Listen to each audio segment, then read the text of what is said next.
Assalamualaikum warahmatullahi wabarakatuh. Waalaikumsalam warahmatullahi wabarakatuh. Kami dari kelompok 6 dengan materi komponen-komponen pembelajaran dengan anggota yang pertama yaitu Abdul Aziz Hambali dengan NIM 2005001, yang kedua yaitu Aisyah Gusnili dengan NIM 201291105, yang ketiga ada Alfitri Rahmatullah dengan NIM 2005003, yang keempat ada Dinda Firnianti Putri dengan NIM 2003007.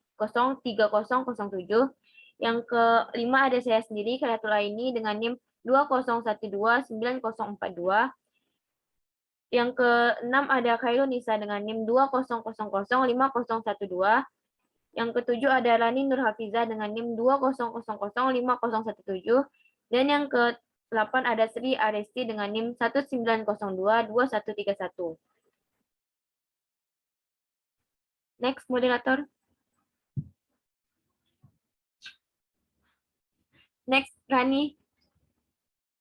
Baik, untuk materi yang pertama akan dipaparkan oleh Rani. Kepada Rani, saya persilakan. Baiklah, saya akan memulai dengan materinya komponen-komponen pembelajaran. Adapun pengertian dari komponen-komponen pembelajaran, komponen merupakan bagian dari suatu sistem yang memiliki peran dalam keseluruhan berlangsungnya suatu proses pembelajaran. Komponen pendidikan ini berarti bagian-bagian dari sistem proses pendidikan yang menentukan berhasil atau tidaknya proses pendidikan, bahkan dapat dikatakan sebagai untuk berlangsungnya proses kerja pendidikan diperlukannya keberadaan komponen-komponen tersebut. Jadi dapat disimpulkan bahwa komponen pembelajaran adalah kumpulan dari beberapa item yang saling berhubungan satu sama lain yang merupakan hal penting dalam proses pembelajaran. Adapun komponen-komponen pembelajarannya yang memungkinkan terjadinya proses pendidikan atau terlaksananya proses mendidik minimal terdiri dari 6 komponen. Yang pertama adalah tujuan pendidikan. Tingkah laku manusia secara sadar maupun tidak sadar tentu berarah pada tujuan. Yang demikian juga halnya tingkah laku manusia yang bersifat dan bernilai pendidikan. Keharusannya terdapat tujuan pada pendidikan didasari pada ilmu pendidikan yang normatif dan praktis. Yang kedua adalah materi. Materi juga merupakan salah satu faktor penentu keterlibatan siswa. Adapun karakteristiknya, yang pertama adanya teks yang menarik, yang kedua adanya kegiatan atau aktivitas yang menyenangkan atau meliputi kemampuan berpikir siswa. Yang ketiga, memberi kesempatan siswa untuk menggunakan pengetahuan dan keterampilan yang sudah mereka miliki. Yang keempat, materi yang dikuasai baik oleh siswa maupun guru. Moderator. Baik, terima kasih kepada Rani. Selanjutnya akan saya lanjutkan sendiri, yaitu yang ketiga, yaitu strategi dan metode. Strategi dan metode ini terbagi atas 5, yaitu yang pertama metode ceramah. Metode ceramah merupakan suatu metode mengajar dengan menyampaikan informasi dan pengetahuan secara lisan kepada sejumlah siswa yang pada umumnya mengikuti secara pasif. Yang kedua yaitu metode tanya jawab. Metode tanya jawab merupakan suatu metode di mana guru menggunakan atau memberi pertanyaan kepada murid dan murid menjawab, atau sebaliknya, murid bertanya kepada guru dan guru menjawab pertanyaan murid. Yang ketiga yaitu metode diskusi.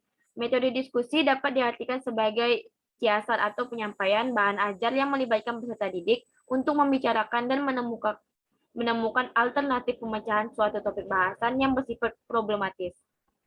Yang keempat yaitu metode demonstrasi. Metode demonstrasi merupakan metode mengajar dengan cara memperagakan barang, kejadian, aturan, dan urutan melakukan suatu kegiatan, baik secara langsung maupun melalui penggunaan media pembelajaran yang relevan dengan pokok bahasan atau materi yang sedang disajikan. Yang kelima yaitu metode eksperimen. Metode eksperimen merupakan metode atau cara di mana guru dan murid bersama-sama mengerjakan sesuatu latihan atau percobaan untuk mengetahui pengaruh atau akibat dari suatu aksi. Yang D yaitu media. Kata media berasal dari bahasa Latin yang merupakan bentuk jamak dari medium, yang secara harfiah berarti perantaraan atau pengantar.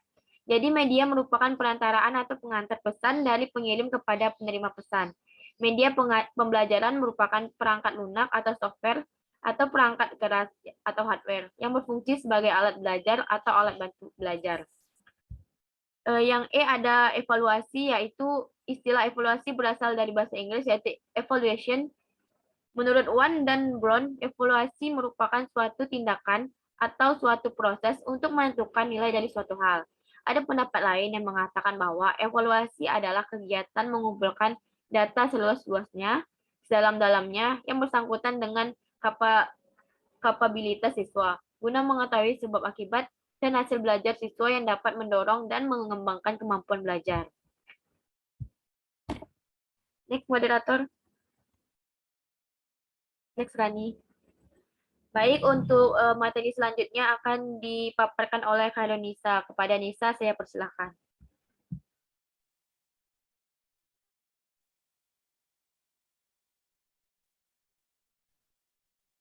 Nisa.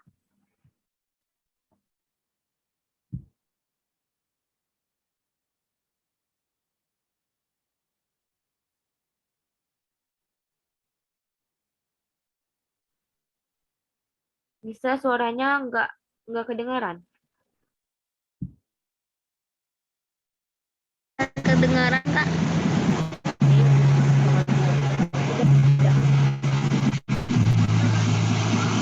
Apakah suara saya kedengaran, Kak? Udah dengar, Nisa.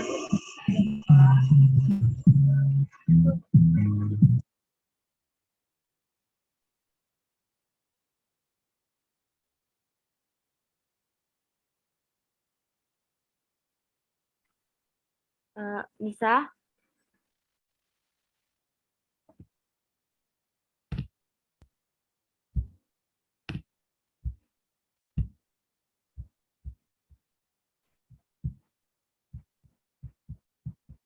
Nisa, apa masih bergabung?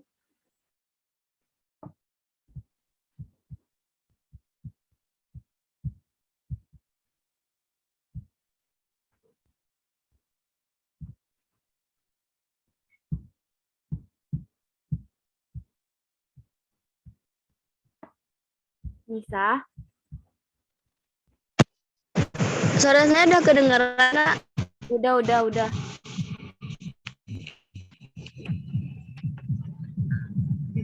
Baik, materi selanjutnya yaitu fungsi komponen pembelajaran. Fungsi yang pertama yaitu fungsi kurikulum, yang mana alat untuk mencapai tujuan pendidikan. Yang kedua, bagi kepala sekolah, kurikulum merupakan barometer atau alat mengukur keberhasilan program pendidikan di sekolah yang dipimpinnya.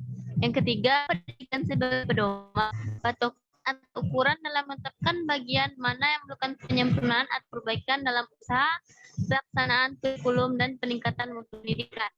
Yang kedua itu fungsi guru sebagai pendidik, merupakan peran-peran yang berkaitan dengan tugas-tugas memberi bantuan dan dorongan. Yang kedua sebagai model atau contoh bagi anak. Yang ketiga sebagai pengajar dan pembimbing dalam pengalaman belajar. Yang keempat sebagai pelajar, seorang guru dituntut untuk selalu menambah pengetahuan dan keterampilan supaya pengetahuan dan keterampilan yang dimilikinya tidak ketinggalan zaman. Terakhir sebagai administrator, seorang guru tidak hanya sebagai pendidik dan pengajar, tapi juga sebagai administrator pada bidang pendidikan dan pengajaran. Fungsi yang ketiga yaitu fungsi siswa, yang mana fungsi siswa ini ada dua, yaitu sebagai objek. Siswa yang menerima pelajaran, yang kedua sebagai subjek. Siswa ikut menentukan hasil belajar. Kembali kepada moderator. Baik, terima kasih kepada Nisa. Untuk materi selanjutnya akan dilanjutkan oleh Aisyah. Kepada Aisyah, saya persilahkan. Baiklah, terima kasih atas kesempatan dari moderator. Saya akan melanjutkan pembacaan fungsi selanjutnya, yaitu fungsi keempat mengenai fungsi metode. Yang pertama, untuk mempermudah dan memperlancar proses belajar dan mengajar, Yang kedua, membantu guru dalam menjelaskan berbagai macam materi kepada siswa. Yang ketiga, membuat siswa menjadi aktif, berani, dan mandiri. Yang selanjutnya, fungsi materi. Pertama, sebagai bahan yang digunakan dalam proses pembelajaran. Kedua, menambah dan memperluas pengetahuan siswa. Yang ketiga, menjadi dasar pengetahuan kepada siswa untuk pembelajaran lebih lanjut. Yang keempat, sebagai sasaran untuk mengembangkan keterampilan belajar. Dan yang kelima, membangun kemampuan untuk melakukan asesmen diri atas hasil pembelajaran yang dicapai. Nah, fungsi yang keenam yaitu fungsi media. Yang pertama, fungsi edukatif dapat memberikan pengaruh baik yang mengandung nilai-nilai pendidikan, memperlancar interaksi antar guru dengan siswa sehingga kegiatan pembelajaran lebih efektif dan efisien. Yang kedua, fungsi sosial, hubungan antara pribadi anak dapat terjalin dengan baik. Yang ketiga, fungsi ekonomis, efisiensi dalam waktu dan tenaga dengan satu macam alat media. Pendidikan sudah dapat dinikmati oleh sejumlah anak didik yang dapat digunakan sepanjang waktu. Nah, yang keempat, fungsi seni, yaitu berkaitan dengan adanya media pendidikan. Kita bisa mengenalkan bermacam-macam hasil budaya manusia. Dan yang terakhir, untuk fungsi dari evaluasi. Yang pertama, mengetahui kemajuan kemampuan belajar siswa, mengetahui penugasan, kekuatan, dan kelemahan siswa dalam mendalami pembelajaran. Yang ketiga, mengetahui efisiensi metode belajar yang digunakan. 4. Memberi laporan kepada siswa dan orang tua. Yang selanjutnya sebagai alat motivasi belajar mengajar. Dan yang terakhir sebagai evaluasi dapat digunakan untuk keperluan penyaluran anak pada suatu pekerjaan. Baiklah, saya kembalikan kepada moderator. Baik, terima kasih kepada Aisyah. Untuk materi selanjutnya akan dipaparkan oleh Fitri. Kepada Fitri, saya persilakan.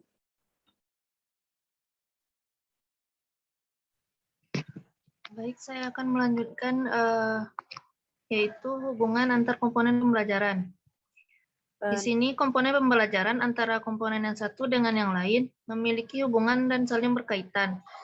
Guru sebagai ujung tombak pelaksanaan pendidikan di lapangan sangat menentukan keberhasilan dalam mencapai tujuan pendidikan. Bagi guru, memahami kurikulum merupakan suatu hal yang mutlak. Setelah guru mempelajari kurikulum yang berlaku, selanjutnya membuat suatu desain pembelajaran dengan mempertimbangkan kemampuan awal siswa, tujuan yang hendak dicapai, teori belajar dan pembelajaran, karakteristik bahan yang akan diajarkan, metode dan media atau sumber belajar yang akan digunakan, dan unsur-unsur lainnya sebagai penunjang. Setelah desain dibuat, kemudian kegiatan belajar mengajar dilakukan. Dalam hal ini ada dua kegiatan utama, yaitu guru bertindak mengajar dan siswa bertindak belajar. Yang kedua, kegiatan tersebut berinteraksi untuk mencapai suatu tujuan yang telah ditetapkan. Pada akhirnya, implementasi pembelajaran itu akan menghasilkan suatu hasil belajar. Hasil ini akan memberikan dampak bagi guru dan siswa bagi setiap guru. Bagi setiap guru dituntut untuk memahami masing-masing metode secara baik, dengan pemilihan dan penggunaan metode yang tepat untuk setiap unit materi pelajaran yang diberikan kepada siswa. Maka akan meningkatkan proses interaksi belajar mengajar. Siswa juga akan memperoleh hasil belajar yang efektif dan mendapatkan kesempatan belajar yang seluas-luasnya. Jika ada salah satu komponen pembelajaran yang bermasalah, maka proses belajar mengajar tidak dapat berjalan dengan baik.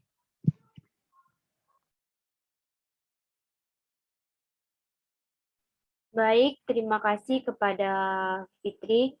Untuk materi selanjutnya akan disampaikan oleh Dinda. Kepada Dinda, saya persilakan. Baik, terima kasih kepada moderator. Materi selanjutnya yaitu studi kasus terkait komponen pembelajaran. Yang pertama, kasus. Di sebuah lembaga pendidikan sekolah dasar, terlihat seorang guru yang sedih dan kesal karena dalam pembelajaran di kelas 5 SD, siswa tidak memperhatikan apa yang ia sampaikan dan membosankan. Bahkan mereka malah sibuk mengobrol sendiri, dan ada pula yang lebih suka melihat keluar kelas. Padahal guru tersebut merasa sudah maksimal dalam penyampaian materi. Ia telah mengajar dengan suara yang keras, tulisan di papan pun terlihat dengan jelas di papan.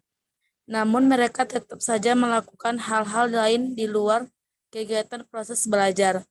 Oleh karena itu, guru tersebut sangat lelah dan merasa telah terkuras habis tenaganya karena telah mengeluarkan semua kekuatannya untuk menerangkan materi pelajaran kepada siswa. Baiklah, yang itu materi yang bisa saya sampaikan. Saya kembali kepada moderator. Baik, terima kasih kepada Dinda. Untuk materi selanjutnya akan disampaikan oleh Resti. Kepada Resti, saya persilakan. Baiklah, terima kasih sebelumnya kepada moderator. Materi selanjutnya yaitu solusi dari suatu masalah. Yaitu beberapa masalah yang dialami guru yaitu dalam proses penyampaian materi. Cluenya di sini adalah membosankan dan suara keras. Kiat melihat bahwa metode yang digunakan guru perlu diperbaiki karena apa yang ia lakukan tidak mendapat umpan balik dari siswanya. Mereka lebih tertarik untuk mengobrol, melihat ke tempat lain, dan tidur. Solusinya dapat dilakukan melalui perubahan metode belajar, misalnya melalui diskusi.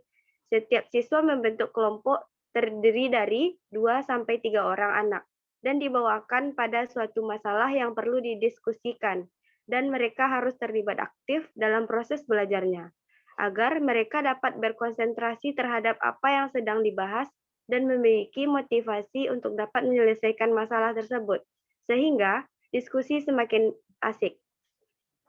Solusi lain dapat dilakukan guru dengan melakukan penyampaian teori melalui media teknologi yang ada misalnya komputer atau LCD. Guru dapat menggunakan untuk presentasi dengan menggunakan objek-objek gambar yang menarik perhatian atau menampilkan video-video pendidikan yang mampu menarik perhatian siswa dan menumbuhkan motivasi bahwa belajar itu penting bagi mereka.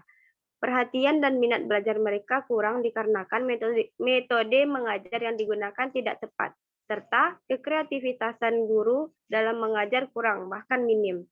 Baiklah, hanya sekian materi dari saya kembalikan kepada moderator.